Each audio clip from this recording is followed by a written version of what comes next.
নমস্কার। আপনারা দেখছেন এবং অর্জুন। আমাদের আজকের এপিসোডটি হিংলাজ মাতার পঞ্চম এপিসোড। আজকে আমরা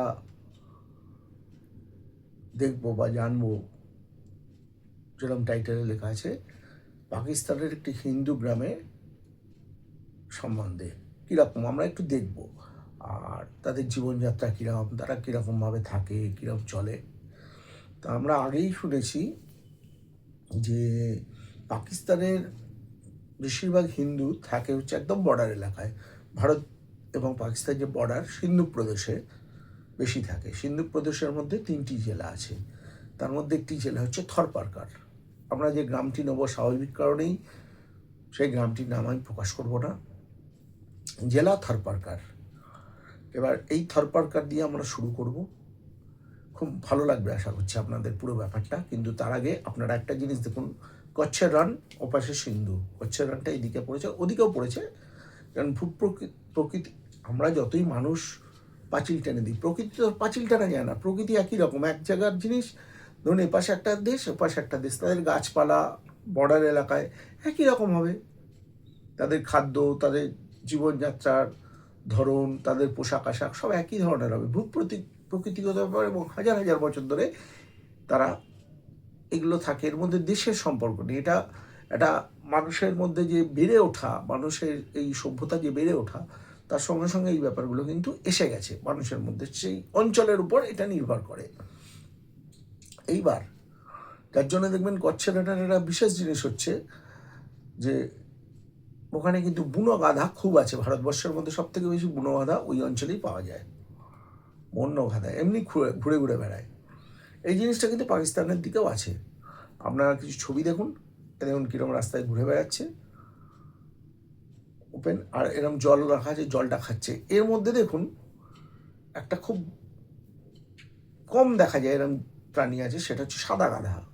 সাদা গাধা কিন্তু চট করে দেখা যায় না। দেখুন ওই গাধাগুলির মধ্যে একটি সাদা গাধা আছে। তো এই হচ্ছে বিষয়। কারণ এই গাধাটা দিয়ে শুরু করা হলো কেন আজকের এপিসোড। গাধার কিন্তু এখানে একটা, আমরা যে জীবনযাত্রা দেখাবো তার কিন্তু একটা ভূমিকা আছে। দেখুন এমনিতে তো সব জায়গায় এখন ভালো ভালো রাস্তা তৈরি হয়েছে, তার মধ্যে দিয়ে হাই স্পিড সব গাড়ি যায়, ভালো ভালো গাড়ি যায়, বিলাসবহুল গাড়ি যায়, আধুনিক অনেক সুবিধাযুক্ত যানবাহন চলাচল করে। কিন্তু একটু ভিতর দিকে, গ্রামাঞ্চলের দিকে কিন্তু একটা শহরাঞ্চলের বা একটা হাই স্পিড রাস্তার সঙ্গে, এটা বড় রাস্তার সঙ্গে, ন্যাশনাল হাইওয়ে ইত্যাদির সঙ্গে, যে কোনো দেশের কখনো কোনো গ্রামের একটা মেঠো জীবন, ইন্টেরিয়ার গ্রামের, প্রত্যন্ত গ্রামের তুলনায় চলে না। সেরকম একটা গ্রামে আজকে আমরা একটু দেখব। এবার শুনুন, জায়গার নাম আমি আগেই বলেছিলাম, থরপারকার জেলা। থরপারকার। এই যে গরুর ছবিটা দেখছেন, এই গরুর ছবিটা হচ্ছে থরপারকার। এই থরপারকার গরু কিন্তু রাজস্থানের গভর্নমেন্টের, দেখতেই পাচ্ছেন, রাজস্থান গভর্নমেন্টের স্বীকৃত গরু। ওদের এটা মানে দেশি গরু তো ভারতবর্ষের বিভিন্ন প্রান্তে এক এক জায়গায় এক এক রকম। এটি হচ্ছে রাজস্থানের স্বীকৃত গরু থরপারকার। এবার থরপারকার নামটা, এই থরপারকার জেলার যেমন নাম, অ্যাকচুয়ালি এইখানে পাওয়া যেত এই গরু, থরপারকার গরু, সেই থেকে থরপারকার নাম হয়েছে। থরপারকার কেন না, এই গরুকে যদি একবার খেতে দেওয়া হয়, গরু এতই হার্ডি এবং স্ট্রং, একবার দানা খেয়ে এই গরুটি পুরো থর মরুভূমিটা পেরিয়ে যেতে পারে। সেই জন্য এদের নাম হয়েছে থরপারকার। রাজস্থানে এটা একদম, সব প্রদেশের গরু থাকে, রাজস্থানে এটা স্বীকৃত পশু। এই গরুটি রাজস্থানেই পাওয়া যায় বেশি। আর থরপারকার তো দেখে নিলেন, জেলার নাম থরপারকার, এই জন্য ওইখান থেকে অরিজিনাল। এইবার দেখুন আমরা ওই সুনির্দিষ্ট গ্রামটির দিকে যাচ্ছি। এইখানে দেখুন একটি ছেলে ওই যে ঢুকে গেছে, কিন্তু এই যে ডালপালা জঙ্গল থেকে বার করেছে।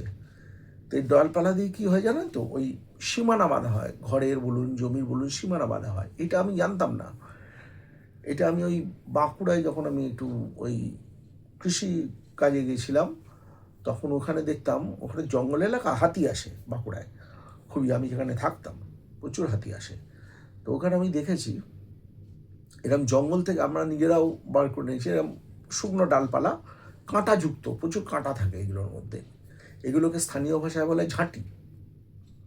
তো ঝাঁটি নিয়ে এসে আমরা বেড়া দিয়েছিলাম, যাতে ফসলে ছাগল, গরু আটকাতে, গরু অনেক সময় লাফালাফি করে, অনেক বড় প্রাণী তো ঢুকে পড়ে, কিন্তু ছাগল টাগল ছোটোখাটো প্রাণী সব আটকে যেত। তা এই হচ্ছে বিষয়।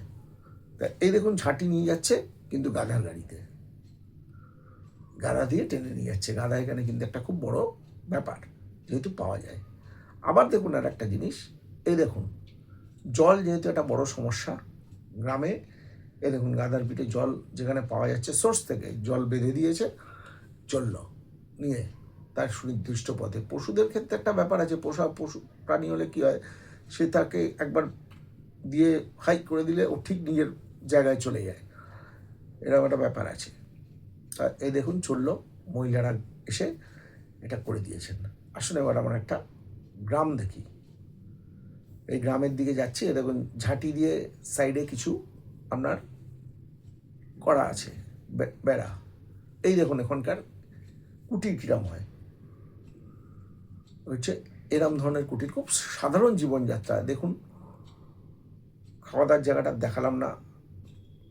এখানে একটা বিশেষত্ব হচ্ছে, যে কটি পুরুষ আছে, ছেলে টেলে সবের সঙ্গে কিন্তু একটা করে রাম লাগানো আছে, নাম রাম, অমুক রাম তমুক রাম,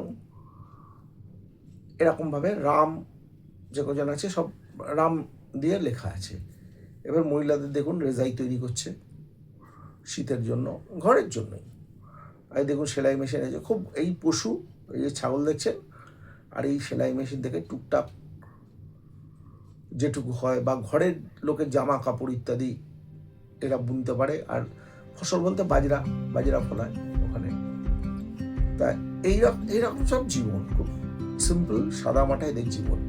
এই যে আজকের এই যে ভিডিওটি আমরা করলাম, আমরা দেখলাম মোটামুটি থারপারকারের একটি গ্রামে ওখানকার যে হিন্দুরা রয়েছে তাদের জীবনযাত্রা কীরকম, একটি বিশেষ জিনিস দেখিয়ে আমরা এটা শেষ করব, মানে এই এপিসোডটি শেষ করব। সেটা হচ্ছে একটা জিনিস দেখুন, এখানকার যে মহিলারা চুড়ি পরেছে দেখেছেন, কাঁধ থেকে পুরো হাত অবধি।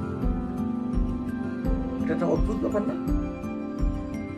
সিন্ধু প্রদেশের থারপারকার জেলা, দেখুন হিন্দু মহিলারা চুড়ি পরে। এটা কিন্তু কুমারীদের জন্য না, কুমারীরা পরবে না, এটা বিবাহিত মহিলা মাত্রই এটা পরবে। এটা আমি গুজরাটেও দেখেছি, কাথিয়াওয়াড় যে অঞ্চলটা, ভুজার এলাকায় আমি দেখেছি কিছু কিছু ওরা মহিলারাও পড়ছেন। পাকিস্তান ভাগ হয়ে গেলেও তারপরে ওখানকার মহিলারা পড়ছেন, আমরা দেখতেই পাচ্ছি ভিডিওতে। এই ব্যাপারটা কিন্তু আছে। এইবার একটা অদ্ভুত জিনিস দেখুন, সিন্ধু সভ্যতা, হরপ্পা সভ্যতায়, এটা আমার হঠাৎ নজরে এলো বা মাথায় এলো ছবিগুলো দেখতে দেখতে। দেখুন আমরা কিছু ব্রোঞ্জের মূর্তি পেয়েছিলাম, ড্যান্সিং গার্ল বলছে, ভাই বলছে। এখানে দেখুন যে চুড়িটা পড়েছে কিন্তু পুরো কাঁধ থেকে হাত অব্দি। এটা প্রমাণিত সত্য, আপনারা যখন ইতিহাস বই পড়েছি আমরা নিশ্চয়ই দেখেছি। এটা এই ছবি নারী মূর্তি, তার পুরো হাত জুড়ে কিন্তু চুড়িটা রয়েছে। সিন্ধু সভ্যতা, হরপ্পান সভ্যতা, এটা কিন্তু ৩৫০০ বছর আগে, হ্যাঁ, এবং এটা পাওয়া গেছে, প্রমাণিত সত্য। দেখুন আজও কিন্তু সেই রকম ধরনেরই চুড়ি পড়ছে, সেই সিন্ধু কিন্তু পড়ছে। এটা কিরকম, তার মানে কি সংস্কৃতি কোনো না কোনো ভাবে আজও সেই প্রাচীন সংস্কৃতি, আমাদের যে যা বেশভূষা বলুন বা কোনো কিছুতে বলুন, আমরা কোনো না কোনো ভাবে এরা যদি বহন করে থাকতে পারে, ওই অঞ্চলের লোকেরা, আমরাও হয়তো আমাদের অজান্তেই এরকম একটা কোনো প্রাচীন কিছু আমাদের পূর্বপুরুষের বা যারা আগেকার মানুষের তাদের কিছু বহন করে নিয়ে চলেছি। এটা একটা বেশ, এইটাই তো মজা, এইগুলোই তো দেখে মজা। নতুন নতুন জিনিস দেখবো, জানবো। আমিও জানলাম দেখতে দেখতে, এটা ঘোরাতে আপনাদের সঙ্গে শেয়ার করলাম। এ ব্যাপারে আপনাদের কিছু জানা থাকলে অবশ্যই কমেন্টসে ভালোভাবে লিখবেন। পরবর্তী এপিসোডে আমরা সেটা নিয়ে আলোচনা করতে পারি। আজকে আপাতত এইটুকুই। সিংলাজ মাতার পরবর্তী সিরিজের জন্য আপনাদের চোখ থাক এবং অর্জুনের নমস্কার।